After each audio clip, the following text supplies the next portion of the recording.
City of love, এই গল্পের শহরটা আমাদেরও হতে পারত।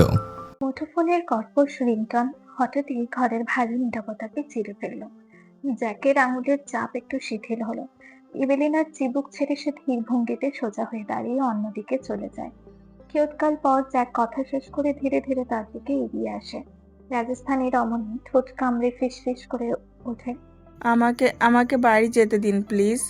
তার কণ্ঠ কাঁপছে, চোখে জল জমে আছে, বুক ওঠানামা করছে দ্রুত ছন্দে। যন্ত্রমানব তার সামনে এসে থামে, চোখ দুটি অস্বাভাবিক শান্ত। তার ঠোঁটে অতি ক্ষীণ হাসি ফুটে ওঠে, কণ্ঠ খাদে নামিয়ে আওড়ায়। বাড়ি? কোন বাড়ি লীনা? যে বাড়ির ব্যালকনিতে আজ তোমার রক্ত পড়ার কথা ছিল? আমি এখানে থাকতে চাই না, আপনার সঙ্গে নয়। কথাটা শেষ করার আগেই জ্যাক তার দিকে ঝুঁকে আসে। চোখের গভীরে দাও দাও করে জ্বলতে থাকা দহনটা এবার স্পষ্ট। গভীর স্বরে বাক্য ছুড়ে। আজ থেকে এটাই তোমার জীবন। আমি এই জীবন চাই না। জীবন সবসময় পছন্দ করে নেওয়া যায় না। তারপর আর কোনো বাক্য বিনিময় হলো না। হঠাৎ জ্যাক ঘুরে দাঁড়ায়, ড্রয়িং রুম পেরিয়ে দরজার দিকে এগিয়ে যায়। ইভেলিনা চমকে তাকায়। জ্যাক কোনো দিকে না তাকিয়ে দরজা খুলে বাইরে বেরিয়ে যায়। কিছুক্ষণ শুধু লিফটের মৃদু শব্দ, তারপর সম্পূর্ণ নীরবতা। ঘরে একা পড়ে থাকে ইভেলিনা। তার শ্বাস কাঁপছে, মনে হয় এই সুযোগে পালাবে, কিন্তু পা যেন জমে গেছে। ভেতরে ভেতরে সে বুঝতে পারছে সে পালালেও জ্যাক তাকে খুঁজে নেবে। প্রায় 10 মিনিট পর করিডোরে আবারও বুট জুতার শব্দ কানে আসে। ইভেলিনা মুখ তুলে তাকিয়ে দেখে জ্যাক আবারও ফিরে এসেছে। ইভেলিনা আতঙ্কে বিছানা থেকে নেমে পেছাতে থাকে। রমণীকে কিছু বলতে না দিয়ে সোজা এসে তাকে দুহাতে কোলে তুলে নেয়। আমাকে নামান প্লিজ। মানবী হাত পা ছোড়া শুরু করে দিয়েছে, কিন্তু জ্যাকের বাহুর শক্ত বাঁধন অটুট। হিম ধরা গলায় শুধালো। চুপ! চিৎকার করলে কেউ শুনবে না। লিফটে নেমে আসে তারা। নিচতলার পার্কিং লটে কালো গাড়িটা দাঁড়িয়ে আছে, অন্ধকারে হিংস্র পশুর মতো। জ্যাক দরজা খুলে তাকে বসায় সামনের সিটে। নিজে চালকের আসন বসে ইঞ্জিন স্টার্ট করে। গাড়ি ছুটে যায় অজানা রাস্তার শহর ছড়িয়ে। ইভেলিনা কাপা কণ্ঠে প্রশ্ন করে। কোথায় নিয়ে যাচ্ছেন আমাকে? যেখান থেকে তোমার আর ফিরে যাওয়ার রাস্তা থাকবে না। হঠাৎ সামনের জঙ্গল থেকে ভেসে আসা নেকড়ের চিৎকারে ইভেলিনা বিভ্রম থেকে ছিটকে বাইরে আসে। চারিদিকে তাকিয়ে সে নিজের অবস্থান পর্যবেক্ষণ করে নিল। জ্যাক ওই রাতেই তাকে শহর থেকে অনেক দূরে এরকম একটা নির্জন জায়গায় নিয়ে এসেছে, যেখানে মানুষের আনাগোনাও নেই। এটা বললে ভুল হবে, আছে তো, এটা একটা আশ্রমের মতোই। কিন্তু নিচের 2 তলাতে সবাই থাকে, তৃতীয় তলাতে একমাত্র সে ছাড়া আর কেউ নেই। প্যালেসে তার জীবনটা কত হাসি খুশি ছিল, ক্ষণিকের মধ্যে কেমন যেন তার সম্পূর্ণ জীবন ওলট পালট হয়ে গিয়েছে। মিস্টার ফরেনার এক দমকা হাওয়ার মতো এসে তার সাজানো গোছানো জীবন তছনছ করে দিয়েছে। এমনটা তো সে চায়নি, তাহলে কেন হলো? কালকে রাতের পর থেকে এই একদিনে সে অনেকটা স্বাভাবিক হয়ে উঠেছে। তবে আজকাল বড্ড মনে পড়ে তার সানা আর ঈশানের কথা। দুজনেই তার সামনেই কেমন ছোট ছোট বিষয় নিয়ে ঝগড়া লেগে যেত। তবে তার সব থেকে বেশি ভালো লেগেছে একজনকে দেওয়া আরেকজনের নিকনেম গুলো। মনে হচ্ছে সানার সাথে কিয়ৎকাল মন খুলে কথা বললে হয়তো তার ভালো লাগতো, কিন্তু যন্ত্রমানব সে সুযোগও আর রাখেনি। তাকে ফোন দিয়েছে ঠিকই, কিন্তু সে জ্যাকের ইচ্ছায় বহির্ভূত কারোর সাথে যোগাযোগ করতে পারবে না। সে চেষ্টা করেছিল কিন্তু ব্যর্থ হয়েছে। এখন তার মন হচ্ছে সে সোনার খাঁচায় মোড়া কোনো বন্দি পাখি হয়ে বেঁচে আছে। এইসব ভাবনার কবে যে চোখের কোণ ভিজে অশ্রু গড়িয়ে পড়লো তার খেয়াল হলো না তার। আবারও রমণী নিয়ে ভাবনায় ডুবে যায়। গায়ে কয়েক ফোঁটা বৃষ্টির জল গড়িয়ে পড়তেই তার সম্বিত ফিরে আসে। আকাশের দিকে তাকিয়ে দেখে বৃষ্টির ঘনঘটা। সে রাজস্থানের বাইরে কখনোই পা রাখেনি, তাই এখানকার আবহাওয়া তার কিছুতেই বুঝে আসে না। কখনো বৃষ্টি, কখনো মেঘ, রোদ কখন যে কোনটা হয় তা কিছুই টের পাওয়া যায় না। রমণী ভিতরে গেল না, ঠায় বসে থাকলো খোলা ব্যালকনিতে। কিন্তু তার বসে থাকা আর হলো কই? মুহূর্তের মধ্যে একের পর এক মোবাইলে মেসেজ আসতে শুরু করে। স্ক্রিনে ভেসে ওঠে জ্যাকের নাম। রাগ আমার উপর, তাহলে নিজের উপর মেটানোর একদম চেষ্টা করবে না লীনা। চুপচাপ ভিতরে যাও, আর এক ফোঁটা বৃষ্টি পড়লে খারাপ হয়ে যাবে। মর্নি যান, ভালো করে বলছি, চুপচাপ ভিতরে যাও। এই মেয়ে এত ঘেরতারা কেন? এখনো কেন বসে আছো? লীনা যান, ঠান্ডা লাগবে। রাজস্থানী রমণী মেসেজগুলোর দিকে তাকালো, কিন্তু গেল না ভিতরে। অভিমানী হৃদয়টা গো ধরে বসে থাকে বৃষ্টির মধ্যে। সময়ের সাথে বৃষ্টির ফোঁটা বড় বড় হতে থাকে। ওইদিকে জ্যাকের আসা মেসেজগুলো বাড়তে থাকে। এইবার আসে হুমকিমূলক তুই তুকারি করা মেসেজ। শেষ পর্যন্ত নিচতলা থেকে দুটো বাচ্চা উপরে এসে তাকে ডাকে। मैम सब सर जी ने आपको अंदर आने बोला है, प्लीज अंदर आइए। বাচ্চাদের এমন অনুরোধে এবেলিনা আর বসে থাকতে পারল না, ভিতরে চলে এলো।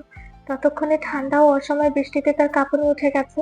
সে ভিতরে আসা মাত্রই নিচতলা থেকে 4-5 জন মহিলা উপরে চলে আসে। জ্যাকের আদেশ মতে তারা সবাই উঠে পড়ে লাগে ইভেলিনার সেবায়। অন্যদিকে যন্ত্রমানব সিসিটিভি থেকে এই পাশে সবকিছু দেখছে, নিজের হাত বারবার মুষ্টিবদ্ধ করছে। মেয়ে সাহস থেকে দাঁত পিষিয়ে বলে, মোরনি জান, তুই আমাকে ভালো থাকতে দিবি না, আর না আমি তোকে ভালো থাকতে দিব। এসপি নিজের ব্যথা পাওয়া বাহু চেপে ধরে ধীরে ধীরে ঘরের ভেতর প্রবেশ করতে নজরে এলো শাড়িতে মোড়ানো রমণীর ঘুমন্ত চোখ মেলে তার দিকে তাকিয়ে আছে। চোখ দুটো ভারী, তবু সেখানে কৌতূহল আর অদ্ভুত এক টান। সে ঘুম জড়ানো কণ্ঠে শুধালো, ফারহাদ ভাই, কি হয়েছে? ব্যস্ত ক্লান্ত সানিতার মুখে ভাই শব্দটা শুনেই এসপির মেজাজ আরো বিগড়ে গেল। কিছুক্ষণ আগেই তো সে তিন কবুল বলেছে, এখন সে তার বৈধ স্ত্রী, অথচ মুখে এখনো সে পুরনো সম্বোধন। মনে হলো যেন সারা জীবন তাকে এই ভাই ডাকটাই শুনে যেতে হবে। দাঁত চেপে গলায় জমে থাকা অস্বস্তি আর রাগ ছড়িয়ে ধমকে ওঠে, কি ভাই ভাই লাগিয়ে রেখেছিস? ছোটবেলা থেকে তোর মুখে ভাই শুনতে শুনতে আমার কান পচে গেছে। মানুষ নিজের মায়ের পেটের ভাইকেও এতবার ভাই বলে না যতবার তুই আমাকে বলেছিস। তার কঠিন কথায় সামনে রমণীর মুখটা কাঁদো কাঁদো হয়ে উঠল। চোখের কোণে জল চিকচিক করলো। শিশুসুলভ অভিমান নিয়ে বলে, তুমি আজকেও আমাকে বকা দিয়েছো? আমি পাপাকে এক্ষুনি বলবো। কি পেঁপে লাগিয়ে রেখেছিস? এক কটকটি বেরিয়েছে, আরেক কাটাপা নিচে বসে আছে আমার বাস দেওয়ার জন্য। একদম চুপ। কিন্তু সানিতার নিষ্পাপ ভীত দৃষ্টি তার বুকের ভেতরটা নরম করে দিল। রাগ যেন হঠাৎই গলে গেল। সে ধীরে ধীরে হাত সরিয়ে নিল, নরম কণ্ঠে শুধালো, যা আগে অজু করে আয়, নামাজ পড়বো। সানিতা আর কথা বাড়ালো না, নীরবে ওয়াশরুমের দিকে চলে গেল। এসপি আগেই উজু করে এসেছে। কিছুক্ষণ পর সানিতা পোশাক পরিবর্তন করে বেরিয়ে এলো। দুজন পাশাপাশি দাঁড়িয়ে প্রথম 2 রাকাত নফল নামাজ আদায় করলো। নামাজের শেষে ঘরের ভেতর যেন অদ্ভুত এক শান্তি নেমে এলো। এসপি কাবার্ড খুলে নিজের পোশাক বের করতে করতে বলে, তুই বস, আমি আসছি। এই বলে সে ওয়াশরুমে ঢুকে গেল। কিন্তু ক্লান্ত সানিতা তখন আর কিছুই বুঝতে পারছিল না। গত 7 দিন তার উপর দিয়ে কম ঝড় যায়নি। চোখের পাতা বন্ধ করার অবসরও পায়নি। মানসিক চাপ, অস্থিরতা, নতুন সম্পর্কের ভয়, সব মিলিয়ে শরীরটা অবসন্ন। বিছানায় বসে থাকতে থাকতে ধীরে ধীরে সে তলিয়ে গেল গভীর ঘুমে। কিছুক্ষণ পর এসপি ফ্রেশ হয়ে বেরিয়ে এসে দেখে রমণী বিছানায় শুয়ে আছে। সে ভাবছে হয়তো জেগে আছে, তাই মৃদু স্বরে ডাকলো, সানি, সানি। কোনো সাড়া নেই। এসপি ধীরে ধীরে তার কাছে এগিয়ে গেল। নজরে আসে তার শ্বাস প্রশ্বাস ভারী, ঘুমিয়ে পড়েছে। সে একটুও শব্দ করলো না, নিঃশব্দে তার শিয়রে বসে পড়ল। পলকহীন দৃষ্টিতে তাকিয়ে রইল সানিতার মুখের দিকে। নিষ্পাপ, মিষ্টি, ক্লান্ত মুখ। ভাবতেই বুকের ভেতর অদ্ভুত এক শিহরণ জেগে ওঠে তার। আজ থেকে সে সম্পূর্ণ হালাল। আজ থেকে সামনের এই রমণী তার একান্তই তার। এই চিন্তা হৃদয়ে এক অদ্ভুত উত্তাপ ছড়িয়ে দিল। ঠোঁটের কোণে অচেতন ভাবে হাসি ফুটে উঠল। কতক্ষণ এভাবে বসেছিল সে নিজেও জানে না, আর না ঘুমন্ত রমণী জানে তার প্রেমিক পুরুষের মুগ্ধ চাহনি। হঠাৎই তার ভেতরে কিছু নিষিদ্ধ বাসনা উঁকি দিয়ে ওঠে। নিজেকে সামলাতে চাইলেও মন যেন এক পা এগোতে চাইছে। ধীরে ধীরে হাত বাড়িয়ে দিল সানিতার অধরের দিকে। বুড়ো আঙুলের নরম স্পর্শে ছুঁয়ে দিল তার ঠোঁটের কোণ। তারপর জীবনে প্রথমবারের মতো অন্তত হালকা ভাবে সেখানে নিজের ঠোঁট ছোঁয়ালো। পর মুহূর্তেই নিজেকে সরিয়ে নিল। একটা বালিশ নিয়ে উঠে চলে গেল ডিভানের দিকে। মনে মনে ভাবছে এই মেয়ের পাশে থাকলে হয়তো সে নিজেকে সামলাতে পারবে না। সানিতা এখনো অনেক ছোট, তাই তার থেকে দূরে থাকাই ভালো। তবু ডিভান থেকে শুয়ে শুয়েও সে তাকিয়ে রইল সানিতার দিকে, যেন চোখ সরাতেই পারছে না। যতক্ষণ না তার নিজের চোখের পাপড়ি ভারী হয়ে এলো, ততক্ষণ সে সেই ঘুমন্ত মুখটার দিকেই চেয়ে থাকলো। ঘরের ভেতর নিঃশব্দ রাত নেমে এলো, আর 2 মানুষ নতুন সম্পর্কের অচেনা লাজুক সূচনা নীরবে সাক্ষী হয়ে রইল। ফোন কেটে আর্যে ফিরে আসে সানার কাছে। মনে মনে ভাবছে তার মায়ের হঠাৎ কল দেওয়ার কারণ। তার থেকে বেশি অবাক করছে তাকে যখন বিপরীত পাশ থেকে একটা শব্দও আসেনি। যখন কথা বলার ছিল না, তাহলে কল করার মানে কি, তাও এই সময়? কিন্তু সব ভাবনার সমাপ্তি ঘটে ফটকের দিকে এগিয়ে এসে যখন সে চারিদিকে তাকিয়ে সানাকে খুঁজে পেল না। কোথায় গেল মেয়েটা? এখনই তো ছিল। সে ভালো করে আবারও চারপাশে নজর বোলায়, না, সামনের আলো ঝলমলে পথের ওপর, না গাড়ির পাশে না বাগানের সিঁড়িতে কোথাও সানা নেই, শুধু কৃত্রিম আলো আর ফাঁকা স্থান। আর যে বুকের হঠাৎ ভেতরটা ধপ করে উঠলো, মনে হলো কেউ তার বুকের মাঝখানে হঠাৎ মুঠো বেঁধে ধরেছে। সে প্রথমে শান্ত স্বরে ডাকলো, ওয়াইফি, বিপরীত পাশ থেকে নিস্তব্ধতা ভেদ করে কোনো উত্তর এলো না। সে একটু এগিয়ে গেল, চোখ দ্রুত চারিদিকে ঘুরছে, কণ্ঠে অস্থিরতা নিয়ে ফের ডাকে। ওয়াইফি। চারিদিকের আলো যেন হঠাৎ শীতল হয়ে গেল। তার কান এখনো প্রতিটি ক্ষুদ্র শব্দ ধরতে চাইছে, পাতা নাড়ার আওয়াজ থেকে শুরু করে সবকিছু, কিন্তু কিছুই নেই। তার শ্বাস ভারী হয়ে ওঠে, ফোন বের করে ডায়াল করে সানার নাম্বারে। 4 বার রিং হওয়ার পরও বিপরীত কোনো সাড়া শব্দ হলো না। প্রতিটি রিং যেন তার স্নায়ুর উপর হাতুড়ির আঘাত। মনে হচ্ছে এই রিং থামার আগেই সে ভেঙে পড়বে। মনে মনে নিজেকে বোঝালো, হয়তো সানা মিসেস লিপির সাথে আবারও ভিতরে চলে গেছে। সে শুধু শুধু অকারণেই প্যানিক করছে। আর যে মহলের ভেতর প্রবেশ করার আগে হঠাৎ পেছন থেকে দ্রুত পদশব্দ কানে এলো। বস, আর যে ঘুরে দাঁড়ায়, চোখে তীক্ষ্ণ বিদ্যুৎ। কাইলিন ছুটে এসেছে, তার হাতে সানার ফোন। আর যে দৃষ্টিকোণের উপর স্থির, তার চোখের মনে সংকুচিত হয়ে এলো। সে এগিয়ে এসে ফোনটা এমন ভাবে টেনে নিল যেন কারো গলা টেনে ধরেছে। রুক্ষ কণ্ঠে শুধায়, সানার ফোন তোমার কাছে কেন? বস, মেন গেটের কাছ থেকে একজন গার্ড নিয়ে এসেছে। আর যে আর বাকিটা শুনলো না। কাইলিনের বলা বাক্যটুকু তার মাথার ভেতর যেন বিস্ফোরণ ঘটালো। সে পাগলের মতো দৌড়ে চারপাশে খুঁজতে লাগলো। ফটকের বাইরে বেরিয়ে রাস্তার 2 দিক তাকায়। রীতিমতো তার বাদামি চোখ জোড়া লাল হয়ে উঠেছে, নাক দিয়ে ভারী শ্বাস বের হচ্ছে। ঠিক তখন কাইলিনের কল্পে 2 দিক থেকে গার্ডরা এসে দাঁড়ায়। বস। আর যে তাদের নজরে আসা মাত্র ঝাঁপিয়ে পড়ে তাদের ওপর। একজনের কলার চেপে ধরলো এত শক্ত করে যে কাপড় ছিঁড়ে যাওয়ার উপক্রম। চারপাশ কাঁপিয়ে চিৎকার করে ওঠে, কুত্তার বাচ্চা, হোয়ার ইজ শি? সামনের গার্ডের অবস্থা বেহাল। সে কাঁপতে কাঁপতে বলে, boss, we didn't see anything. Didn't see anything you say? Are your eyes blind? Right before your eyes. Right before your eyes, my wife was taken. And you see nothing? সে আরেকজনকে দেয়ালে আছড়ে মারলো। Tell me, which car? Boss, I swear no car has passed either way, no one has moved. তাদের চোখের দৃষ্টি বুঝেই আর্যের হাত ঢিলা হয়ে আসে। সে তাদের ছেড়ে দিল, 2 হাতে নিজের চুল খামচে ধরে। তার মাথার ভেতর ভয় আর রাগ একসাথে লড়ছে। শ্বাস এক মুহূর্তের জন্য আটকে গেল। ক্ষণিকের মধ্যে বুকের ভেতর শূন্যতা জমে উঠেছে। মনে হচ্ছে পায়ের তলা থেকে মাটি সরে যাচ্ছে। ঠিক তখনই মনে পড়ে ভারতের সেই ঘটনা। তারপর থেকে সে সানার আংটিতে মাইক্রো জিপিএস বসিয়েছিল। তার হাত কাঁপছে, তবু সে ফোন বের করে ট্র্যাকার অ্যাপ খোলে। লোকেশন লোড হচ্ছে, স্ক্রিনের ছোট ডট নড়ছে। এই মুহূর্তে কয়েক সেকেন্ডও তার কাছে কয়েক যুগের সমান মনে হলো। তার চোখ স্থির লোকেশনে, কিন্তু লোকেশন দেখা মাত্রই তার ভ্রু কুঁচকে আসে। কণ্ঠ থেকে ফিসফিস করে বের হয়, John Mansion. মুহূর্তে তার মুখের পেশি শক্ত হয়ে গেল। মনের ভেতর একটাই নাম উকি দিল। Sophia Jawan. ধীরে ধীরে হাত মুষ্টিবদ্ধ হয়ে এলো তার। শিরাগুলো ফুলে উঠেছে। বজ্র কণ্ঠে আদেশ ছড়ে কাইলিনের দিকে, Kai, Black Hunter গার্ডগুলো প্রস্তুত করো।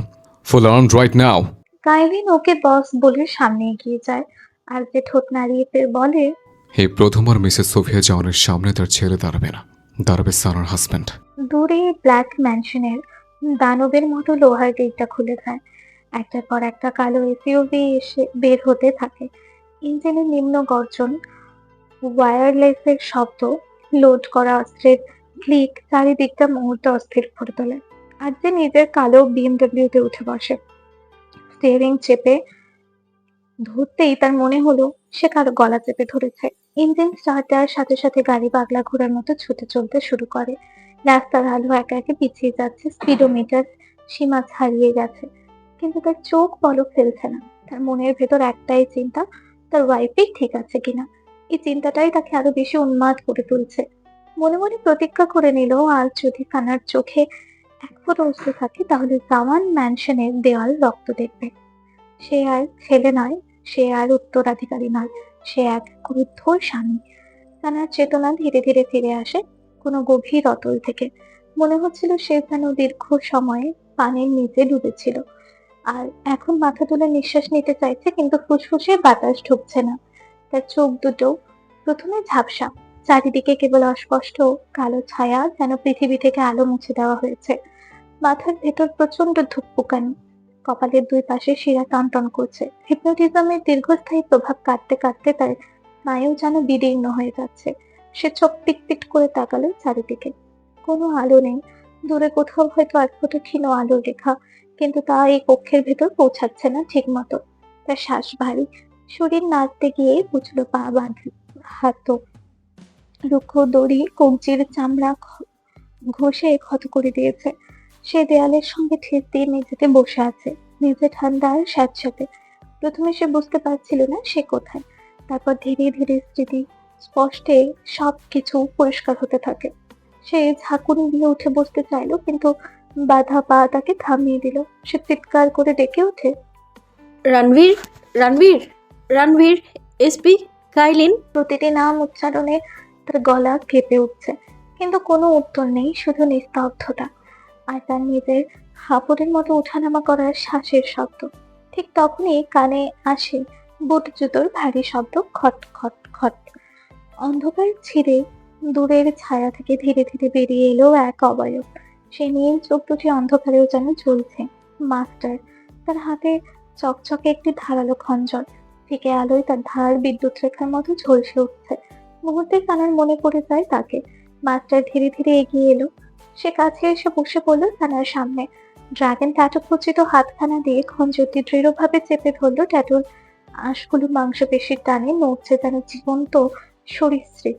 খঞ্জরের ঠান্ডা ধার সে কানার গালের ওপর স্পর্শ করালো, তারপর ধীরে ধীরে স্লাইড করতে লাগলো।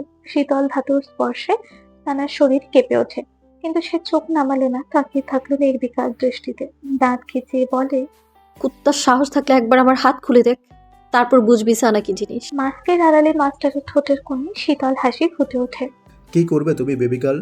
প্রথমে এক লাথিতে তোর ভবিষ্যৎটা অন্ধকার করব, তারপর আরেক লাথিতে তোকে চাঁদের দেশে পাঠাবো। মাস্টারের রাগ হলো না রমণীর এমন কথায়, উল্টো মনে হচ্ছে তার আরো বেশি মজা লাগলো। ঠোঁটের বিকৃত হাসিটা চওড়া হলো, সাথে হিসিয়ে বলে, মানতে হবে। The husband is poison and the wife carries the same venom. একদম perfect match, but there is only little gap. বিপরীত পাশের মানবী তার দিকে জিজ্ঞাসা দৃষ্টিতে তাকায়। মাস্টার ফের বলে, গ্যাপটা হলো তুমি ওর ব্যাপারে কিছুই জানো না, nothing. Why are you so innocent? রমণী ভ্রু কুচকে তার দিকে তাকায়। বুঝলো না সে তার কথার মানে। কণ্ঠে অগাধ বিস্ময় মিশিয়ে আওড়ায়, মানে কি বলতে চাইছিস তুই? The truth of your husband, your so called pookie রণবীরের, আসলে ও একটা ব্লাডি মনস্টার। তার বিপরীতে হঠাৎ রমণী হেসে দিল। মাস্টার বুঝলো না তার হাসির কারণ। সে জিজ্ঞাসা দৃষ্টিতে তাকায়। রমণী তার দৃষ্টি বুঝে থেমে শক্ত কণ্ঠে বলে, আমি নিজের হাজবেন্ডের পরিচয় তোর মতো কিডন্যাপারের থেকে নেব না। Okay, let me show you something. এই বলে আজ বহুদিন পর নিজের আবৃত অন্ধকারে থাকা চেহারা প্রথমবারের মতো আলোতে নিয়ে আসে মাস্টার। ধীরে ধীরে খুলে ফেলে তার মাস্ক। উন্মোচন হয় তার সম্পূর্ণ আদল, কিন্তু তা লক্ষ্য করার মাত্র সাথে সাথে সামনের রমণী আটকে ওঠে।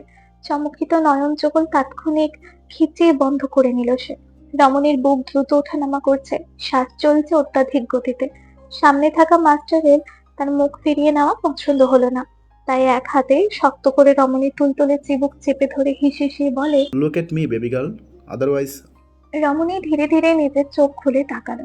কারো চেহারা এতটা ভয়ঙ্কর হতে পারে? চেহারা ঠিক আছে, কিন্তু তার উপর মাস্টারের পুরো মুখ যেন যুদ্ধক্ষেত্র। ডান গালে লম্বালম্বি 3-4টি গভীর সেলাইয়ের দাগ। মাংস একসময় ছিঁড়ে গিয়েছিল, পরে জোড়া লেগেছে করজ ভাবে। বাম গালের মাঝখানে মাংস প্রায় নেই, যেখানে গভীর খাদ যেন কেউ ধারালো অস্ত্রের চামড়া তুলে নিয়েছিল। ঠোঁটের ডান পাশ আসমান পুরো ক্ষতের টানে বেঁকে আছে। ভ্রুর ওপর কাটা দাগ, গালের চামড়া কিছু জায়গায় পোড়া, কিছু জায়গায় ছেঁড়া। সামনের রমণী একটা ফাঁকা ঢোক গেলে নিজের ভেতর জাগা শিহরণ লোকানোর বৃথা চেষ্টা করেও ব্যর্থ হলো। মাস্টার খঞ্জরটা নিজের মুখের পাশ ঘেঁষে ধরলো, তারপর এক ঝাটকায় নিজের গলার কাছে থাকা ছোট ভয়েস মডুলেটর মেশিনটা খুলে ফেললো। তার স্বর থেকে বের হয়, এগুলো তোমার সো কল রণবীরের নমুনা। কিন্তু রমণীটার একটা বাক্য বুঝলো কিনা সন্দেহ, কেননা মেশিন ছাড়া তার স্বর থেকে গড়গড় ছাড়া আর কিছুই বের হলো না। সে হাত দিয়ে নিজের গলার দাগ দেখালো, যেখানে গভীর ছুরি কাটার চিহ্ন। তার চোখ জ্বলছে, হাতে খঞ্জর তুলে বাতাসে ইশারা করে বোঝালো সব। তারপর ভাঙা কর্কশ কষ্টকর শব্দে ফিসফিস করতে চেষ্টা করলো। শব্দ বেরোয় না, শুধু নিঃশ্বাসের মতো ঘর্ষণ। অবশেষে সে মেশিনটা আবারও গলায় লাগালো। কণ্ঠ ফিরে এলো যান্ত্রিক ঠান্ডা। এগুলো সব তোমার আর্যের করা কাজ। মিথ্যে। চলো তোমাকে আর্যের সত্যিটা বলি। তুমি জানো না তুমি কার সাথে বেঁচে আছো? কতগুলো পশুর মাঝখানে আছো তুমি। সানা কিছুই বলল না। তার ভেতর এখন ঝড় বইছে। অবিশ্বাস, আতঙ্ক, বিস্ময় সব মিলেমিশে এক অদ্ভুত স্থবিরতা। তার দৃষ্টি নিষ্প্রভ হয়ে এলো ভয়ে না, বরং এই অপ্রত্যাশিত অভিযোগের অভিঘাতে। সে মনে মনে আর্যের মুখ মনে করার চেষ্টা করলো, তার হাসি, তার যত্ন, তার উন্মত্ত সুরক্ষা। তারপর মাস্টার নিজের খসখসে হাতটা চেপে ধরলো সানার নরম গালে। রমণী মুখ ফেরানোর চেষ্টা করলো, সফল হতে পারলো না। মাস্টার নিজের যান্ত্রিক ভয়েসে আবার আওড়ায়, ডোন্ট ওয়ারি, আমি তোমাকে মারবো ঠিক ওই জানোয়ারটার সামনে, যাতে বুঝতে পারে ভালোবাসার যন্ত্রণা কাকে বলে। He is coming. অন্ধকার ঘরটা যেন আরো ঘন হয়ে ওঠে। মাস্টার ধীরে ধীরে উঠে দাঁড়ালো, খঞ্জরের টাকা মেঝেতে টেনে বলে ওঠে, সত্যিটা শোনার পর তুমি নিজেই তাকে ঘৃণা করবে। ওপ সরি, ঘৃণা করার টাইমও তো তোমার কাছে নেই। জাওয়ান মানুষের সামনে পৌঁছানোর আগেই আর যে শিরায় শিরায় রক্ত যেন আগ্নেয় লাভার মতো স্ফীত হয়ে উঠেছে। তার গাড়ির গতি একদম বেপরোয়া। প্রতিটা সেকেন্ড তার কাছে অসহনীয় দীর্ঘ হয়ে উঠেছে। স্টিয়ারিং এ ধরা হাত দুটো এত শক্ত হয়ে গিয়েছে যে আঙুলের গাঁট সহ সাদা হয়ে উঠেছে। চোখ দুটো রক্তাভ। কালো বিএমডব্লিউ ব্রেক কষে ঠিক ম্যানশনের সামনে। পেছনে থামে সারিবদ্ধ সশস্ত্র গাড়িগুলো। গার্ডদের বুটের শব্দ, ওয়্যারলেস চাপা নির্দেশ, অস্ত্রের সেফটি খোলার ক্ষীণ ক্লিক, সব মিলিয়ে এক মুহূর্ত যেন পরিবেশ ভারী হয়ে ওঠে। আর যে কাল বিলম্ব না করে তড়িৎ গতিতে গাড়ি থেকে নেমে ভেতরের দিকে যায়। তার কপালে শিরা ফুলে আছে, চোয়ালের বেশি শক্ত। পথক খুলে গেল। কেউ তাকে থামালো না, কারণ সবাই জানে এই মানুষটিকে এখন থামানো মানে আত্মঘাতী হওয়া। ভেতরে প্রবেশ করতে মুসাব ও আব্বাস তাকে থামানোর চেষ্টা করে, কিন্তু আজের এক ধাক্কায় দুজন দুই দিকে ছিটকে পড়ে। সে সব কিছু ছাড়িয়ে ড্রয়িং রুমের কেন্দ্রে বড় সোফা জুড়ে বসে থাকা ব্যক্তির সামনে দাঁড়ায়। সোফিয়া জাওয়ান। সোফিয়া একবার চোখ তুলে আর্যের দিকে বিরক্তি মাখা দৃষ্টি নিক্ষেপ করে। আর্যে তার দৃষ্টি তোয়াক্কা না করে বজ্র কণ্ঠে প্রশ্ন ছড়ে। সানা কোথায়?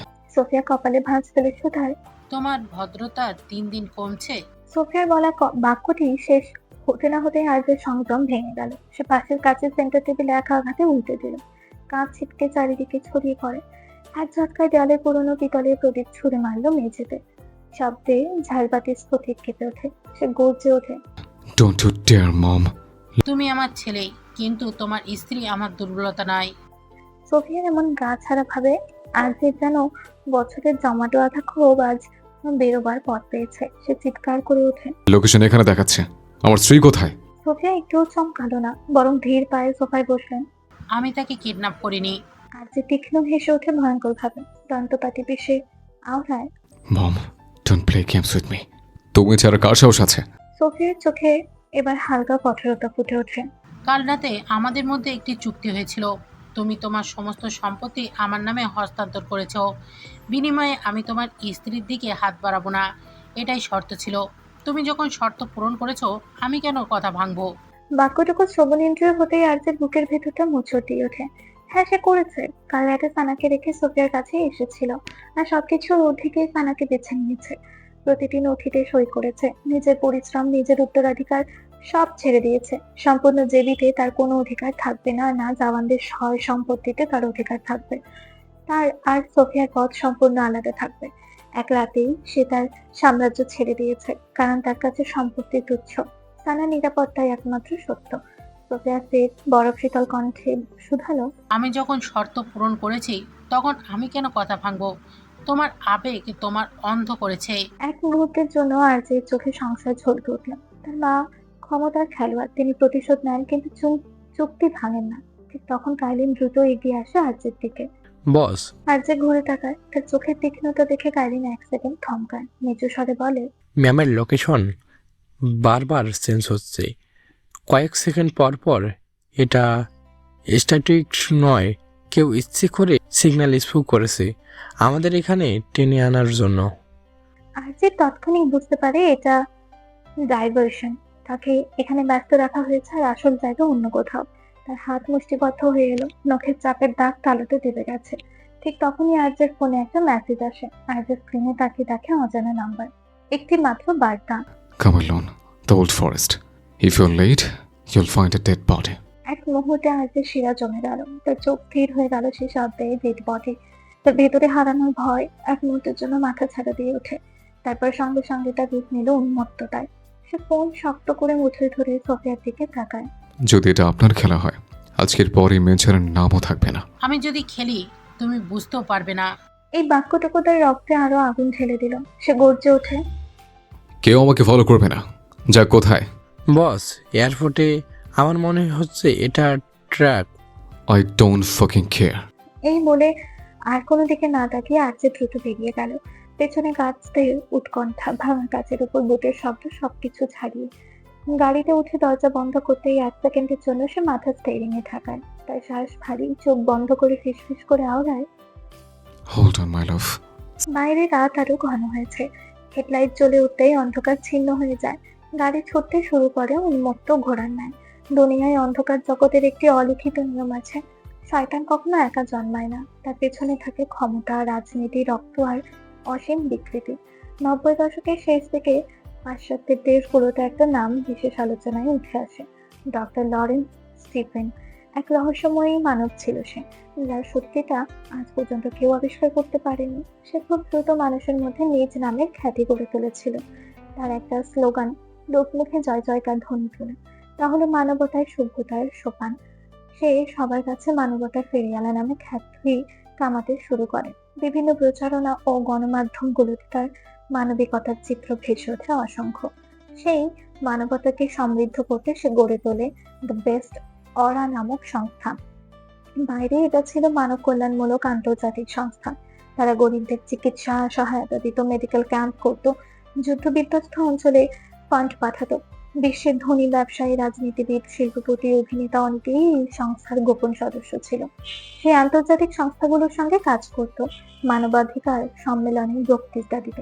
কিন্তু রাতে তার সুরক্ষিত সার্ভার রুমে ঢুকতো এনক্রিপ্টেড ফাইল, যেগুলোর ভেতর ছিল মানুষের চিৎকারের ডিজিটাল ছাপ। লরেন্স দ্য বেস্ট অরাকে 3 স্তরের কাঠামোতে ভাগ করে: public, foundation, cell company, dark network. রাতের আধারে সে ডার্ক নেটওয়ার্কে পরিচিতি পায় দ্য বিস্ট অরা নামে, যেখানে মানবতার আলো নিভে যেত। শুরু হতো বিকৃত এক উৎসব। লরেন্স সংস্থার সকলকে বিশ্বাস করিয়েছে সভ্যতা, সামাজিক রোগ, নৈতিকতা দুর্বলদের তৈরি। দিনের আলোয় সে মানবতার ফেরিওয়ালা, আর রাতের অন্ধকারে ছিল শয়তানের পূজারী। ওই সময় ইন্টারনেটের প্রচলন সবে মাত্র শুরু, তাই তার সংস্থা মাত্র পাশ্চাত্যের দেশগুলোতে সীমাবদ্ধ ছিল। ধীরে ধীরে ইন্টারনেটের প্রসার ঘটে, সাথে তাদের পাপের বিস্তার। এরপর আবিষ্কৃত হয় ইন্টারনেটের 3টি অংশ: সারফেস ওয়েব, ডিপ ওয়েব ও ডার্ক ওয়েব। যদিও শুরুতে ডার্ক ওয়েব যুক্তরাষ্ট্রের নেভাল রিসার্চ ল্যাবরেটরিতে উন্নয়ন করা হয়েছিল শুধুমাত্র সেনাবাহিনীর কমিউনিকেশন গোপন রাখার জন্য, কিন্তু পরবর্তীতে এটি ওপেন হয়ে যায়। লরেন্স সেখানে টরের অন্ধকারে .অনিয়ন ডোমেইন নিজের একটি ওয়েবসাইট খুলে ম্যান বেসড নামে, যাতে এটি পৃথিবীতে নিজের অনুসারী তৈরি করতে পারে। এটি প্রকাশ্যে ছিল না, অ্যাক্সেস পেত শুধু আমন্ত্রিতরা। কোনো সার্ভার সার্চে এটি পাওয়া যেত না, তাই এই সাইটে কি না কি পাওয়া যেত: হ্যাকিং টুলস, ম্যালওয়্যার, ভাইরাস বিক্রি, ক্রেডিট কার্ড বিক্রি, মানি লন্ডারিং, ক্রিপ্টোকারেন্সিতে লেনদেন। সবচেয়ে ভয়ঙ্কর ছিল মানুষের মাংস, রক্তকে রিচুয়াল ফুড হিসেবে প্রচার করা হতো। স্বয়ং লরেন্সের সবচেয়ে পছন্দের খাবার ছিল এগুলো। লরেন্সের বিশ্বাসটা এমন ছিল, মানুষের ভেতরে শক্তি, ক্ষমতা, স্মৃতি রক্তের মধ্যে বাস করে, আর সেই শক্তি আত্মস্থ করতে চাইতো সে। তার ভাবনাটাই ছিল এমন, মানবতার নামে যারা শাসন করে তাদের ভেতরে লুকানো পশুকে প্রকাশ করা দরকার। লরেন্স 5 বার বিয়ে করে, কিন্তু প্রতিবারই তার স্ত্রীরা তাকে ছেড়ে চলে যেত তার বিকৃত স্বভাবের জন্য। শেষ পর্যন্ত তার বিবাহ হয় এলেনা ফ্রান্সেস্কার সাথে, যে ঠিক তার মতোই ছিল। পেশাতে একজন চিত্রশিল্পী, কিন্তু তার বেশিরভাগ চিত্রকর্মে অর্ধেক মানুষ অর্ধেক পশু। সেই সব বিকৃত চিত্রকল্প দ্বারাই খ্যাতি অর্জন করে। যখন লরেন্স জোর করে বাচ্চা ও নারীদের থেকে নিজেদের যৌন চাহিদা মেটাতে ধর্ষণ করত, তখন এলেনা সামনে বসে সেগুলো চিত্রকর্ম বানাতো নিখুঁতভাবে। লরেন্সের একটা অভ্যাস ছিল, যেই নারীর সাথে সে অন্তরঙ্গ হতো, কাজ শেষে জীবিত অবস্থায় তার রক্তপান করা এবং জোর করে ভিকটিমকে নিজের রক্তপান করানো। যদি কেউ বমি করে দিত, তাহলে সেই বমিও তাকে জোর করে খাওয়ানো হতো। এতে সে আত্মিক উন্মাদনা অনুভব করতো এবং পৈশাচিক আনন্দ পেত। ঠিক তার মতোই তার সবগুলো সন্তান ছিল। ধীরে ধীরে তার সংস্থা বড় হতে থাকে, সাথে সদস্য ও চাহিদা। তবে কয়েকদিন পরে কয়েকজন নিখোঁজ রোগীর রিপোর্ট জমতে থাকে এফবিআই এর কাছে। তাদের সাইবার ক্রাইম ইউনিট অদ্ভুত এক এনক্রিপ্টেড ট্রাফিক লক্ষ্য করে। তারা গোপনে নজরদারি শুরু করে, কিন্তু সন্দেহের কথা ঘুণাক্ষরে দ্য বেস্ট অরার দিকে যায়নি। পরবর্তীতে যেমন সিল্ক রোড আলোচনায় আসে, তেমন বড় কিছু তখনও তৈরি হয়নি।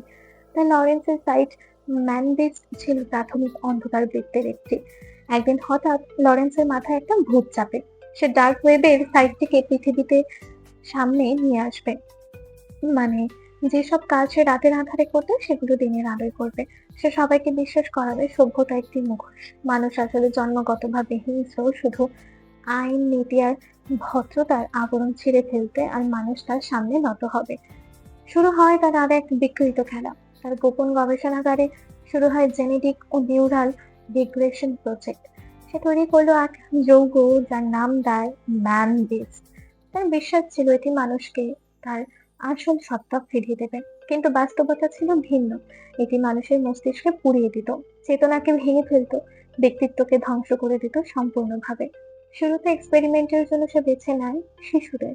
শহরের উঁচু ভবনগুলোতে আলো জ্বলে, স্টক এক্সচেঞ্জের সূচক ওঠানামা করে। মানব সভ্যতা প্রযুক্তির নতুন সহস্রাব্দে প্রবেশের প্রস্তুতি নিচ্ছে।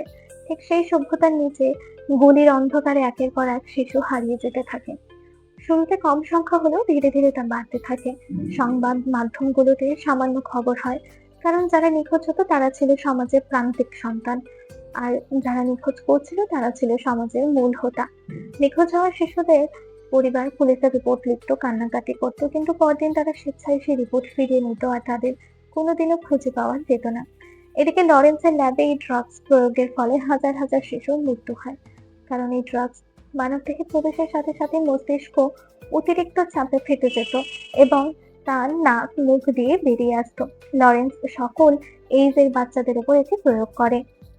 এত কিছুর পরও তার মধ্যে অনুশোচনার পরিবর্তে কৌতূহল বাড়তে থাকে, সাথে শিশু হত্যাও। দেশের তদন্ত ফোর্সগুলো সতর্ক হওয়াতে সে এবার দেশের বাইরে থেকে শিশুদের নিয়ে আসতো। এদিকে তার ওয়েবসাইটে বিস্তৃত হতে থাকে, পাশ্চাত্যের দেশ ছাড়িয়ে গোটা বিশ্বে ছড়িয়ে পড়ে। একদিন তার ল্যাবের একজন ডক্টরের সাথে তার মতবিরোধ হয়। সেই পরিপ্রেক্ষিতে সেই ডক্টর তার ল্যাবের একটি গোপন ভিডিও ফাঁস করে দেয়, যেটি মুহূর্তে সাড়া ফেলে দেয় পুরো নেট দুনিয়া থেকে শুরু করে সংবাদপত্রের মাধ্যমগুলোতে। এই সূত্র ধরে এফবিআই তদন্ত শুরু করে। ডিজিটাল ফরেনসিক, অর্থ লেনদেন ফাইল, নিখোঁজ ব্যক্তিদের মেডিকেল রেকর্ড, সব পথ গিয়ে মিলে দ্য বেস্ট অরাতে। হঠাৎ একদিন দ্য বেস্ট অরার প্রধান কার্যালয়ে হানা দেয় ফেডারেল টাস্ক ফোর্স। দালানের নিচ তলায় বাইরে থেকে স্টোর রুম মনে হলেও ভিতরে ছিল শব্দ নিধরক দেয়াল। দরজা ভাঙার পর তদন্তকারীরা যা দেখেছিল তা ভাষায় প্রকাশ করার মতো ছিল না। নির্মম পরীক্ষার ছিন্ন অবচেতন অবস্থায় পড়ে থাকা হাজারো শিশুর দেহ, অনেকগুলো বিকৃত দেহ যেগুলোর উপর রিসার্চ করা হয়েছে, সেগুলো দেখতে অনেকটা পশুর মতো হয়ে গিয়েছে। তার মধ্যে সবচেয়ে জঘন্য ছিল শিশু ও নারীদের যৌনাঙ্গ আলাদা করে রাখা হয়েছে। অসংখ্য নারী ও মানব দেহের অঙ্গ প্রত্যঙ্গ আলাদা করে রাখা। এক অফিসার সঙ্গে সঙ্গে বমি করে ফেলেছিল, আরেক অফিসার স্থির হয়ে দাঁড়িয়ে থাকতে পারেনি। মানুষ কল্পনাও করতে পারেনি মানবতার মুখোশের আড়ালে এত ভয়াবহতা লুকিয়ে থাকতে পারে। সে রিপোর্টে একজন অফিসার লিখেছিল, আমি 20 বছর চাকরি করেছি, আজ প্রথমবার মনে হলো পৃথিবীর সবচেয়ে বিপজ্জনক প্রজাতি হলো মানুষ। সংবাদ মাধ্যমগুলোর হেডলাইন লেখা হয়, পশ্চিমা বিশ্বে এক প্রভাবশালী ব্যবসায়ী যার দাতব্য ফাউন্ডেশনের আড়ালে লুকিয়ে ছিল বহু দেশের গোপন ফাইল, ব্ল্যাকমেইল, রাজনৈতিক পুতুল নাচ। সংস্থাটি সঙ্গে সঙ্গে বন্ধ করে দেওয়া হয়। দ্য বেস্ট অরা সিল গালা হওয়ার পর বিশ্ব মিডিয়ায় যে ঝড় উঠেছিল তা ছিল বহুমাত্রিক। আন্তর্জাতিক সংবাদ মাধ্যমে ডক্টর লরেন্স চিপেনের নাম উচ্চারিত হচ্ছিল ঘৃণা, বিস্ময় ও আতঙ্কের মিশেলে।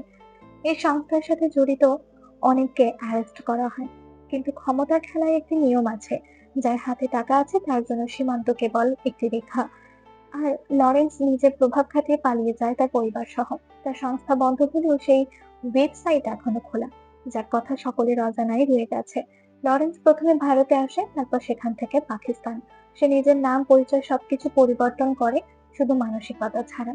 আবারও নিজের রিসার্চ চালু করে, তবে তার জন্য অনেক অর্থের দরকার ছিল।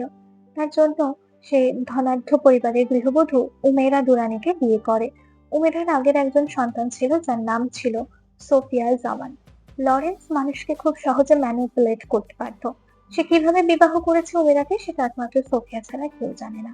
একে একে দুরানিদের সবকিছুতে নিজের আধিপত্য নিয়ে আসে লরেন্স। কিন্তু তার রিসার্চের জন্য অনেক বিশেষজ্ঞ দরকার ছিল। তখন তার দেখা হয় মারহাব শাহের সাথে, যে নিজের ভাগ্য গড়তে বাইরে থেকে পাকিস্তানে আসে। বহিরাগত মারহাবের ছিল একজোড়া আকর্ষণীয় নীল চোখ। মারহাব শাহ ছিল তরুণ, উচ্চাকাঙ্ক্ষী এবং অসাধারণ মেধাবী। তার বিশেষ দক্ষতা ছিল নিউরোকেমিস্ট্রি ও বায়োকেমিক্যাল রেসপন্স বিশ্লেষণে। মারহাবকে ম্যানেজ করে লরেন্স আবারও তার অন্ধকার রাজ্য গড়ে তোলে। সে আগের থেকে আরো বেশি সতর্ক হয়ে ওঠে। শুরুতে বহু পরীক্ষা ব্যর্থ হয়। শেষ পর্যন্ত মারহাবের প্রচেষ্টার ফলে অবশেষে তার সেই রিসার্চ সফল হয়। ম্যান বেসড ড্রাগস এর ফলে মস্তিষ্ক অতিরিক্ত উত্তেজনায় ভেঙে পড়ত। কিন্তু এক পর্যায়ে একটি শিশুর শরীরটা সহ্য করলো। 10 বছরের সেই শিশুটি বেঁচে ছিল। সেই শিশু আর কেউ না, সোফিয়া জামান। তার মস্তিষ্ক অভিযোজিত হয়, তার নিউরাল রিওয়ার্ড সিস্টেম পুনর্গঠিত হয়। লরেন্সের প্রথম সফলতা সোফিয়া। শুরু হয় সোফিয়ার উপর বিভিন্ন ডোজের এক্সপেরিমেন্ট। তারপরের কি হয়েছিল সোফিয়া ছাড়া সবারই অজানা। তবে একদিন লরেন্স সহ তার পুরো পরিবার মারা যায় সোফিয়ার হাতে। সোফিয়া লরেন্সের থেকে দ্বিগুণ হিংস্র হয়ে ওঠে। সে তাদের রক্ত দিয়ে গোসল করে। তবে সোফিয়া নিজেকে সম্পূর্ণভাবে বাঁচাতে পারেনি, কেননা মারহাব আর লরেন্সের ওই দিন মিটিং ছিল। মারহাব ওই ড্রাগস এর অ্যান্টিডোট বানিয়েছিল। সেটা নিয়ে মারহাব দুরানি হাউসে যায় এবং সেখানে সে সোফিয়াকে খুন করতে দেখে নেয়। সাথে সাথে সে ভিডিও বানিয়ে ফেলে সেটা দিয়ে। পরবর্তীতে সোফিয়াকে ব্ল্যাকমেইল করে বিজনেসের 50% দখল করতে চেয়েছিল। কিন্তু সোফিয়া ড্রাগস এর অ্যান্টিডোট এবং ভিডিওগুলো নিয়ে তাকে মেরে ফেলার প্ল্যান করে। মারহাব সেটা বুঝে পালিয়ে যায়, কেননা তার কাছে দলবল কিছুই নেই। তার মৃত্যু নিশ্চিত ছিল। সে পালিয়ে চলে আসে বাংলাদেশে এবং এখানে বাঙালি মেয়েকে বিয়ে করে নিজের স্বাভাবিক জীবনে ফিরে আসে। সাথে চাকরি নেয় চৌধুরীদের কাছে। চৌধুরীদের ড্রাইভার হয়। তখন বাংলার রাজনীতি মাঠে দাপিয়ে বেড়াতো চৌধুরীরা। মারহাব নিজেকে চৌধুরীদের ছায়াতলে নিরাপদ ভাবতে শুরু করে। কিন্তু তার ভ্রমকে মিথ্যা প্রমাণ করে কয়েক বছর পরে সোফিয়া বাংলাদেশে আসে। সে কিভাবে আর্যের বাবা ইকবাল জামানকে বিয়ে করেছে সেটা কেউ জানে না। কিন্তু বাংলাদেশে পা রাখার সাথে সাথে এখানকার রাজনীতিকে হাতে নেওয়ার চেষ্টা চালায় সে। লরেন্সের ওয়েবসাইটটিকে সে চালু রাখে, সেটাকে আরো বড় করে গড়ে তোলে। লরেন্সের সকল অবৈধ ব্যবসা সে নিজের হাতে নিয়ে নেয়। ডার্ক ওয়েবের অদৃশ্য সার্ভারগুলোতে যে নিলাম হতো সেগুলোর পেছনে অনেক বিনিয়োগকারী ছিল, তাদের মধ্যে সোফিয়া ছিল অন্যতম। মানুষ, অঙ্গ, দেহ, ভয়, নীরবতা সবকিছুর দাম নির্ধারণ করা হতো সেখানে। সময়ের সাথে সাথে এই নেটওয়ার্ক হয়ে ওঠে একটা ছায়া রাষ্ট্র। মন্ত্রী, সামরিক কর্মকর্তা, শিল্পপতি সবাই কোনো না কোনো ভাবে জড়িয়ে পড়ে তার ওয়েবসাইটের সাথে। কেউ স্বেচ্ছায়, কেউ ব্ল্যাকমেইলে, কেউ ভিডিও ফাইল বন্দী হয়ে। সোফিয়া কখনো সরাসরি হাত নোংরা করতো না। সে কেবল নির্দেশ দিত, ফাইল ক্লোজ, প্রমাণ মুছে দাও, ট্রান্সফার সম্পন্ন করো। আর সেই আদেশ মানতে শত শত মানুষ প্রস্তুত থাকতো। সোফিয়া ঠিক নিজের মতোই গড়ে তোলে নিজের ছেলে আর্যকে। তাকেও সেই একই ম্যান বেসড ড্রাগস দেওয়া হয় ছোটবেলা থেকে। তাকেও সোফিয়া নিজের মতো একটা হিংস্র জানোয়ার গড়ে তোলে। ধীরে ধীরে সেও রক্তের প্রতি আসক্ত হয়ে পড়ে। সোফিয়া তাকেও বিকৃত মস্তিষ্কে বানানোর জন্য রাতের পর রাত মানুষের মৃতদেহের সাথে আটকে রাখতো। সোফিয়া তাকে শিখিয়েছিল মানুষকে ভালোবাসবে না, মানুষকে ব্যবহার করবে। চোখের সামনে যা দেখছো তার পেছনে আরো অন্ধকার থাকে। সে অন্ধকার নিয়ন্ত্রণ করাই ক্ষমতা। তার শৈশব ছিল প্রশিক্ষণ কক্ষ। অনুভূতি মানেই তার জন্য দুর্বলতা, দয়া ছিল তার জন্য অপরাধ, তার ভয় ছিল সম্পূর্ণ নিষিদ্ধ। এদিকে ইকবাল জামান ধীরে ধীরে বুঝতে পারছিলেন তিনি সোফিয়াকে বিয়ে করে জীবনের সবচেয়ে বড় ভুল করেছেন। ছেলেকে একটা সুস্থ স্বাভাবিক জীবন দেওয়ার চেষ্টায় সোফিয়ার অগোচরে নিজের বন্ধু ডক্টর আলভি তুতমিশ মানে রিজভি বাবার কাছে যান। কিন্তু ততদিনে যা হওয়ার তা হয়ে গিয়েছে। আর যে সম্পূর্ণভাবে ওই ড্রাগসের ছত্রছায়ায় বন্দী হয়ে গিয়েছে। ওই ড্রাগস তার রক্তের মধ্যে মিশে গিয়েছে। তবু তাকে বাইরের পৃথিবী একটু স্বাভাবিক করতে পারে এই ভেবে ইকবাল নিজের ছেলের ভালোর জন্য নিজের সবচেয়ে পুরনো বন্ধু মোস্তাক খানের কাছে যান। আর সেখানে আর্যের দেখা হয় ছোট সানার সাথে। জন্ম থেকে ড্রাগস, খুন খারাপি, সেল আর অন্ধকারে থাকা আর্যে জীবনে প্রথমবার কাউকে মন খুলে হাসতে দেখে। যেখানে তার জন্য হাসি ছিল পাপের মতো, সেখানে কেউ প্রাণ খুলেও হাসতে পারে। তাই সে বারবার ছুটে চলে আসতো সেই ছোট প্রাণটির কাছে। কিন্তু বিষয়টা বেশি দিন সোফিয়ার অগোচরে ছিল না। আর্যের ব্যবহারে পরিবর্তন নজরে আসা মাত্রই সে সানার ব্যাপারে খোঁজ লাগায়। আর সানার প্রতি আর্যের দুর্বলতা অনুভব করে তার মাথায় নতুন ফন্দি আছে আর্যকে কন্ট্রোল করার। সানাকে মেরে ফেলার হুমকি দিয়ে আর্যকে আবারও তার অনুগত করায়। ওই সময় আর্যের কাছে কিছুই ছিল না, কিন্তু সোফিয়ার কল্পনাতে ছিল না আর্যের পরবর্তীতে ইকবাল জামানের মাধ্যমে জোর করে সানাকে বিয়ে করবে। সে ভেবেছিল সানার মতো একটা ছোট মেয়ে কি বা করতে পারবে। আজের কয়েকদিনের মোহ সানা যেটা কদিনেই ভুলে যাবে, না হয় সে সানাকে ওই সময় মেরে ফেলতো। ধীরে ধীরে সুফিয়া নিজের পাপের সাম্রাজ্য গড়তে শুরু করে। সেই দেশে শিশু নারী পাচার থেকে শুরু করে অঙ্গ প্রত্যঙ্গের ব্যবসা সবকিছু গড়ে তুলতে থাকে। লরেন্সের ওয়েবসাইট ম্যানবেস্ট তৃতীয় বিশ্বের দেশগুলোর জন্য উন্মুক্ত করে দেয়। আবারও নিষ্পাপ শিশুদের ভ্রূণ থেকে তৈরি হওয়া সেই ড্রাগসের সূচনা করে। আর সেই সবকিছুতে আর্যকে এসে নিজের ছায়ার মতো ব্যবহার করেছে। সোফিয়া নিজের সুরক্ষার জন্য তৈরি করে আলফা টিম। যদি কোনোদিন কেউ তাকে মেরেও ফেলে তাহলে সাথে সাথে তার মৃত্যু নিশ্চিত। আলফাদের কাছে তার কমান্ডে ছিল শেষ। কিছুদিন যেতেই সোফিয়া নিজের সাম্রাজ্যকে দিনের আলোয় নিয়ে আসতে চেয়েছিল, কিন্তু সে পথে সবচেয়ে বড় বাধা হয়ে দাঁড়ায় চৌধুরীরা। তাই সে প্রথমে চৌধুরীদের কাছে গিয়েছিল তাদের হাত করার জন্য, কিন্তু চৌধুরীরা তার এমন অবৈধ ব্যবসায় হাত না বাড়িয়ে উল্টো তাকে সতর্ক করে। অনাকাঙ্ক্ষিতভাবে ওই দিন চৌধুরী মহলে গিয়ে সোফিয়ার দেখা হয় মারহাবের সাথে। মারহাবকে দীর্ঘ যুগ পর দেখেও সে এক ফোঁটাও বিস্মিত হয়নি, কিন্তু মারহাব ঠিকই বুঝতে পারে তার জীবনের শেষ সময় ঘনিয়ে এসেছে। সোফিয়া তাকে কিডন্যাপ করে জাওয়ান ম্যানশনের বেসমেন্টে নিয়ে যায়। তবে তাকে নিয়ে যাবার পূর্বেই সে সোফিয়ার ভিডিও সহ ড্রাগসের অ্যান্টিডোট ফারহাদ চৌধুরীকে দিয়ে দেয়। সোফিয়া আর্যকে দিয়ে মারহাবকে নৃশংসভাবে খুন করায়। ঠিক একটা ক্ষুধার্ত সিংহ যেভাবে নিজের শিকারকে ছিঁড়ে ফেলে, আর্য ঠিক তেমনই হিংস্র দানবের মতোই ছিল। এতেই থেমে থাকেনি সোফিয়া। মারহাবের কাছে নিজের ভিডিও ড্রাগসের অ্যান্টিডোট না থাকায় সে তার পরিবারের উপর হামলা চালায়। বাড়িতে তার বৃদ্ধ মা, বোন, তার ছোট মেয়ে ও তার গর্ভবতী স্ত্রী ছিল। তার ছেলে হোস্টেলে থাকতো। সোফিয়ার পাঠানো শয়তান সদৃশ জানোয়ারদের দল তার গর্ভবতী সুন্দরী স্ত্রীকে মারার আগে ধর্ষণ করে। তাদের হাত থেকে রক্ষা পায়নি তার বোন। 5 থেকে 7 ঘন্টার পাশবিক নির্যাতনের ফলে মারহাবের স্ত্রীর সেখানে গর্ভপাত হয় এবং অধিক কষ্টে মারহাবের স্ত্রী প্রাণত্যাগ করে। ওইদিন মারহাবের গোটা পরিবার মারা গেলেও তার 10 বছরের মেয়েটা বেঁচে যায়। তাদের মধ্যে একজন প্রথমে তার মাথায় রড দিয়ে আঘাত করেছিল। তার মাথা ফেটে অজ্ঞান হয়ে গেলেও মারা যায়নি। সেই মেয়েটি আর কেউ না, ঈশানী শাহ। সেদিন তার ভাই ঈশান হোস্টেল থেকে বাড়ি ফেরে। বাড়ির এই অবস্থা দেখে যেন তার সম্পূর্ণ পৃথিবী ঘুরে ওঠে। সদ্য 17তে পা দেওয়া যুবক অগাধ প্রতিশোধ পরায়ণ হয়ে ওঠে। সে ঈশানের চিকিৎসা গোপনে শুরু করে যাতে কেউ তার ব্যাপারে জানতে না পারে। ঈশানের গ্রাউন্ড ফিল্ডে কিছুই মনে ছিল না, আর তার ব্রেইনে রক্তচাপের কারণে বেশি জোর দিতেও পারত না। এদিকে ঈশান চারিদিকে হন্যে হয়ে খুঁজতে থাকে পরিবারের খুনিদের। অন্যদিকে সোফিয়া প্রমাণের লোপাটের জন্য মারহাবের ছেলেকে খুঁজে বেড়ায়। 1 সপ্তাহের মাথায় সোফিয়া তাকে খুঁজে পায়, কিন্তু ঈশানের প্রতিশোধ পরায়ণতা দেখে মুহূর্তে সোফিয়ার মাথায় আরেক চক্রান্ত চলে আসে। সে ঈশানকে নিজের দলে নিয়ে নেয় এবং নিজের অস্ত্র হিসেবে গড়ে তোলে। সেখান থেকে যাত্রা শুরু হয় আর্য ও ঈশানী। সোফিয়া তাকে বুঝায় তার পরিবারকে চৌধুরীরা হত্যা করেছে, কেননা চৌধুরীদের অবৈধ ব্যবসার ব্যাপারে তার বাবা জেনে গিয়েছিল।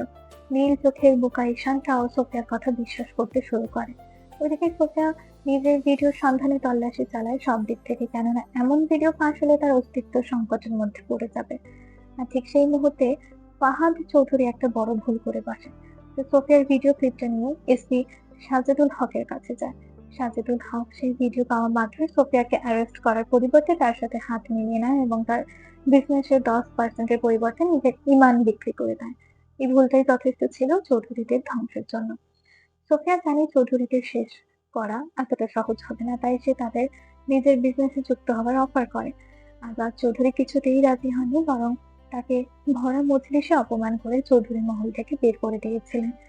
চৌধুরীরা ভেবেছিল হয়তো সোফিয়া এতে দমে যাবে, কিন্তু তাদের ভাবনাকে মিথ্যা প্রমাণ করে দিয়ে সোফিয়া তাদের কাছের বন্ধু হায়দারদের সাথে হাত করে নিয়ে সেই রাতে আজাদ চৌধুরী, ফারহাদ ও ফারহাদকে জাওয়ান ম্যানশনের বেসমেন্টে নিয়ে আসে। চৌধুরীরা ভাবতেও পারেনি টাকার ক্ষমতার জন্য তাদের বন্ধুরাই তাদের পিঠে ছুরি বসাবে। সেই রাতে রাহেলা চৌধুরী তাদের হাত থেকে বেঁচে নিজের ছোট ছেলে এসপিকে নিয়ে পালিয়ে যায়। সোফিয়া ঈশানকে পাঠায় এসপিকে মারতে, কিন্তু বেচারা ঈশান ওই দিন এসপির ছোট বাচ্চা সুলভ নিষ্পাপ চেহারায় নিজের বোনকে দেখতে পায়, তাই সে তাকে না মেরেই চলে আসে। তবে এটা সে সোফিয়াকে ঘুণাক্ষরেও জানতে দেয়নি। আর এইদিকে চৌধুরীদের উপর চালানো হয় নির্মম অত্যাচার। সেই অমানুষগুলো ফাহাদ চৌধুরীর হাতে আজাদ চৌধুরীকে গুলি করে এবং শেষ পর্যন্ত আহত সারহাদ ও অজ্ঞান ফাহাদের সাথে ম্যানবিস ড্রাগ দিয়ে আরজেকে পাঠানো হয়। এটুকু বলেই থামে মাস্টার, কেননা তার কানে থাকা ইয়ারপিসে সিগন্যাল আসে। মাস্টার, আরজে জঙ্গলে এসে পড়েছে। একা? জি মাস্টার। ভালো করে দেখো, ও সোফিয়া জওয়ানের থেকে অধিকগুণ ডেঞ্জারাস। নিশ্চিত অন্য কোনো প্ল্যান এঁটে রেখেছে। না মাস্টার, কাউকে দেখা যাচ্ছে না, ওকে ভিতরে পাঠা। ওকে নিচ থেকে খুঁজে নিতে দাও নিজের প্রাণভোমরাকে। দিল্লির রাত ধীরে ধীরে গভীর হয়ে আসছে, কিন্তু শহরের কৃত্রিম আলোর বহরে তা বোঝার উপায় নেই। রাজধানীর ব্যস্ত সড়ক পেরিয়ে সারহাদের কালো এসইউভিটি ছুটে চলেছে দক্ষিণ পশ্চিমের দিকে, যার গন্তব্য গোয়া। পিছনের সিটে বসে আছে সারহাদ, চোখ দুটি জানালার বাইরে স্থির, অথচ ভেতরে চলছে এক অন্য আগুন। আজকের যাত্রাটা বহু বছরের জমাট ক্ষোভের, তার বাবার রক্তের দায় শোধ করার। গাড়ির ভেতরে ভারী নীরবতা। সামনের সিটে এজাজ, হাতে ট্যাবলেট, পাশে ইয়ান ড্রাইভিং সিটে। নিরাপত্তা কনভয়ের গাড়িগুলো দূরে দূরে ছড়িয়ে আছে। নীরবতা ভেঙে হঠাৎ এজাজের ফোন থেকে মেসেজের শব্দ আসে। সে স্ক্রিনের দিকে তাকিয়ে মুহূর্তের জন্য স্থির হয়ে গেল, পিছনে ফিরে সারহাদকে ডাকে। বস, বলো। বিডি থেকে খবর এসেছে সানা ম্যামকে কেউ কিডন্যাপ করেছে। এই এক বাক্য যেন সারহাদের ভেতর থামিয়ে দিয়েছে। গাড়ির ভেতরের বাতাস জমে যায়, সারহাদের চোখের মনি সংকুচিত হলো। মুখের সমস্ত রক্ত যেন মুহূর্তে সরে গেল। রুক্ষ স্বরে আওড়ায়, what? Say again. Location confirm না, পরিস্থিতি সিরিয়াস। আর যে জওয়ান ম্যানশনকে ম্যাম খুঁজতে গিয়েছে, আর সেখানে আমাদের লোকেশনরা। সারহাদের বুকের ভেতর হঠাৎ তীব্র ব্যথা অনুভূত হতে শুরু করে, যেন কেউ মুঠো করে তার হৃদয় চেপে ধরেছে। গাড়ির সিটে বসে থাকা মানুষটি হঠাৎ অস্থির হয়ে ওঠে, তড়িঘড়ি করে আদেশ ছড়ে, ইয়ান, গাড়ি ঘোরাও।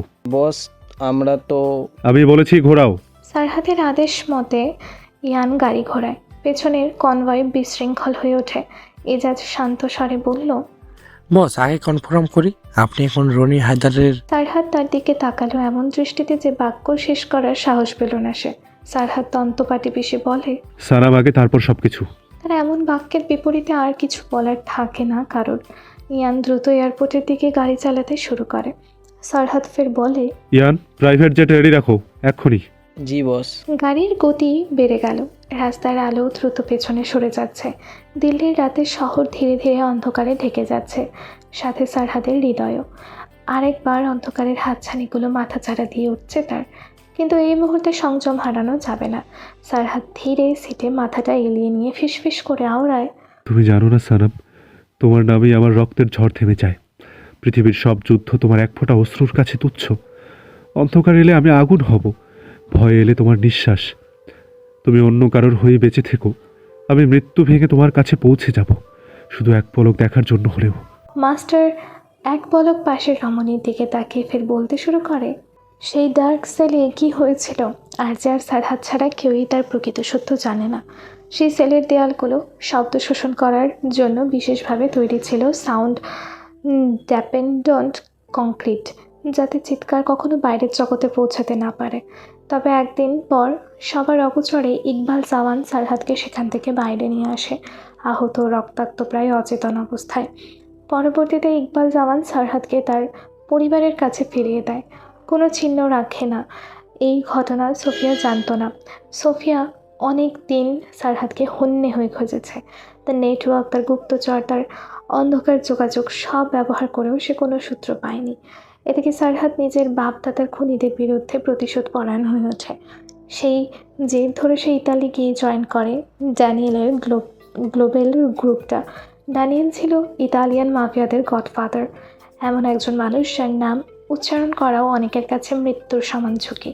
তার ট্রেনিং ছিল মানবিক সীমা ভেঙে ফেলার মতো। Sleep deprivation, cold exposure, psychological breakdown, targeted killing, simulation. প্রাথমিকভাবে হাজারে মাত্র একজন টিকে থাকত, আর তাদের মধ্যে একজন ছিল সারহাদ। শুরু হয় তার কালো জীবনের প্রকৃত সূচনা। ধীরে ধীরে সে হয়ে ওঠে ড্যানিয়েলের সবচেয়ে বিশ্বস্ত, সবচেয়ে ভয়ঙ্কর ডানহাত। এদিকে তার মা রাহেলা চৌধুরী নিজ দক্ষতা ও যোগ্যতায় গিনি ওপেন করেন। তিনি নিজের প্রভাব, জ্ঞান ও সামাজিক অবস্থান ব্যবহার করে এক শক্ত ভিত্তি তৈরি করেন। সোফিয়া তোকে মারতে পারেনি, কেননা চৌধুরীদের পাবলিক সাপোর্ট ছিল বিশাল। রাহেলা ছিল সহজ সরল, তাই তার মরা বাঁচাতে এমন কোনো যায় আসতো না সোফিয়ার। এবার গোটা মাঠ জুড়ে শুধু একজন প্লেয়ার, সে হলো সোফিয়া। ওয়াসিম হায়দার, রনি হায়দার, বাসার, এদের মতো শক্তিশালী নামগুলো ভেবেছিল এবার ক্ষমতা তাদের হাতে। তারা ভেবেছিল তারা নিয়ন্ত্রণ করবে খেলাটা, কিন্তু বাস্তবতা ছিল সম্পূর্ণ ভিন্ন। তাদেরকে মিথ্যা প্রমাণ করে সোফিয়া তাদের নিজের হাতের পুতুলে পরিণত করে ফেলে। একসময় যারা নিজেদের ক্ষমতায় কেন্দ্র মনে করত, তারা এখন সোফিয়ার ইশারায় নড়ে। তার একটি দৃষ্টি, একটি ইঙ্গিত, আর তারা বাধ্য। এবার শুধু মানুষ না, পুরো সিস্টেমটাই তার হাতে বন্দি হয়ে পড়ে। আইন, রাজনীতি, ব্যবসা, সব কিছু যেন তার অদৃশ্য সুতোয় বাঁধা। সোফিয়া লরেন্সের পথে চলতে শুরু করে। সেও ক্যামেরার সামনে নিজের ইমেজ তৈরি করে একজন সমাজসেবী, একজন দেশমাতা, একজন মানব দরদী হিসেবে। তার হাসিতে মায়া আছে, কথায় আশ্বাস। মানুষ তাকে দেখে ভরসা পায়, কিন্তু ক্যামেরার পেছনে রক্ত দিয়ে লেখা এক অন্ধকার সাম্রাজ্যের রানী, যেখানে প্রতিটি ইট বসানো হয়েছে বিশ্বাসঘাতকতা দিয়ে, আর প্রতিটি দেয়াল দাঁড়িয়ে আছে মানুষের আর্তনাদের ওপর। এখানেই থেমে থাকেনি সে। নিজের বিজনেস শুধু বাংলাদেশ, পাকিস্তান ও ভারতের সীমাবদ্ধ না রেখে বিশ্বের আরও আরেকটি দেশে নিজের সাম্রাজ্যের সম্প্রসারণ শুরু করে। একটি একটি করে তৈরি হতে থাকে ক্লাব, বার, যেগুলো বাইরে থেকে বিলাসিতা, ভেতরে অন্ধকারের আখড়া। সেই বারগুলোর মধ্যে প্রবেশ করলে বোঝা যেত ওগুলো শুধু বার না, ওগুলো ছিল একটা অন্ধকার ইকোসিস্টেম, যেখানে প্রতিটি নিঃশ্বাস ও অনুমতি নিতে হতো। আর তার ক্লাবগুলো ছিল শুধু বিনোদনের জায়গা না, ওগুলো ছিল তথ্য আদান প্রদান, ব্ল্যাকমেইল, ডিল আর গোপন মৃত্যুদণ্ডের কেন্দ্র। সেগুলোর মধ্যে অন্যতম হলো দুবাইয়ের স্কাই ভিউ বার, যেটার কাগজে কলমে মালিক ছিল অ্যান্ডি ও তার ছেলে রুডি। তারা ক্লাব দেখাশোনা করবে এবং তাদেরকে প্রতি মাসে 1% দেওয়া হবে। শুরুতেই তাদের বার জনপ্রিয় ছিল না, ধীরে ধীরে এখানে ভিআইপি লোকজন আসতে শুরু করে। বারে রাতের আলোয় ঝলমলে, কিন্তু ভিতরে ছিল এমন কিছু রুম যেখানে ক্যামেরা থাকলেও কোনো ফুটেজ থাকতো না। দুবাইয়ের উচ্চ পর্যায়ের প্রভাবশালী মানুষেরা সেখানে নিয়মিত সদস্য হয়ে উঠল। টাকার প্রবাহ বাড়তে থাকলো, প্রভাব বাড়তে থাকলো, কিন্তু সেই সাথে বাড়তে থাকলো তাদের ডিমান্ড। অ্যান্ডি আর তার ছেলে রুডি ভাবতে শুরু করে এটা তাদের সাম্রাজ্য হতে পারে। তারা ভেবেছিল সোফিয়া হয়তো ছোট কোনো খেলোয়াড়, যাকে একটু চাপ দিলেই, হুমকি দিলেই সব কিছু হাতিয়ে নেওয়া যাবে। কিন্তু তারা জানতো না সোফিয়া কত দূর যেতে পারে। অ্যান্ডি সোফিয়াকে হুমকি দিতে শুরু করে, তাই সোফিয়া আব্বাসকে দিয়ে অ্যান্ডি তার স্ত্রী ও তার প্রতিবন্ধী মেয়েকে নৃশংসভাবে খুন করায়। অন্যদিকে রুডি কিছুই জানতো না, সে তখন অন্য দেশে ছিল।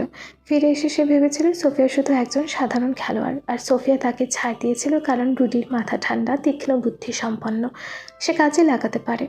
কিন্তু রুডি শেষ পর্যন্ত তার বাবার পথেই হাঁটে। সোফিয়া তাকে একটা সুযোগ দেওয়ার লক্ষ্যে আরজে ও ঈশানকে পাঠায়, কিন্তু রুডি নিজের অহংকার বজায় রেখে সিদ্ধান্তে অটল থাকে। এতটুকুই নয়, আরজেকে রীতিমতো হুমকি দেওয়া শুরু করে। যদিও আরজে ডক্টর আলভির মেডিসিনের মাধ্যমে নিজের মস্তিষ্কে অনেকটাই নিয়ন্ত্রণে রাখতে শুরু করেছিল, তবু রুডির উগ্রতার তোপে অদম্য ক্রোধে তার ভেতরে সমস্ত সংযম ভেঙে যায়। আর ঠিক সেই মুহূর্তে প্রথমবারের মতো ঈশানের সামনে প্রকাশ পায় আরজের ভেতরে লুকিয়ে থাকা সেই অন্ধকার দানব। বারের ভেতর তখন 2-3 জন মেম্বার উপস্থিত ছিল। আরজে এক মুহূর্তের জন্য কিছু না ভেবে, কোনো সতর্কবার্তা ছাড়াই সবার সামনে সে নির্মমভাবে রুডিকে হত্যা করে। ঘটনাটা ঘটে এত দ্রুত, এত নিঃশব্দ তাণ্ডবের মধ্যে, যেন কেউ বুঝে ওঠার আগেই সব শেষ। আর সেই সময় আরজে ছিল ফিল্ম ইন্ডাস্ট্রিতে সত্য পা রাখা এক নতুন মুখ। এমন একটা ঘটনা যদি রিউমার হিসেবে ছড়িয়ে পড়তো, তাহলে তার ইমেজ, তার ভবিষ্যৎ, তার পুরো ক্যারিয়ার মুহূর্তেই ধ্বংস হয়ে যেত। যদিও সোফিয়া চাইলেই বিষয়টা ধামাচাপা দিতে পারত যদি ঘটনাটা বাংলাদেশে ঘটত, কিন্তু দুবাইয়ের প্রশাসন ছিল সম্পূর্ণ ভিন্ন। এখানে ক্ষমতা মানেই নিয়ন্ত্রণ নয়, এখানে প্রতিটি পদক্ষেপ নজরবন্দি। তাই সোফিয়া তার তীক্ষ্ণ বুদ্ধি ব্যবহার করে নিজের ছেলেকে বাঁচানোর জন্য ঈশানকে সেই অপরাধের দায়ভার নিতে বাধ্য করে। আরজের তীব্র বিরোধিতা করে, কিন্তু ঈশান শেষ পর্যন্ত সোফিয়ার কথাই মেনে নেয়। সে খুনের সমস্ত দায় নিজের উপর নিয়ে নেয় একটা আশার বিনিময়। সোফিয়া তাকে প্রতিশ্রুতি দেয় পরিস্থিতি শান্ত হলে তাকে জেল থেকে মুক্তি করে আনা হবে।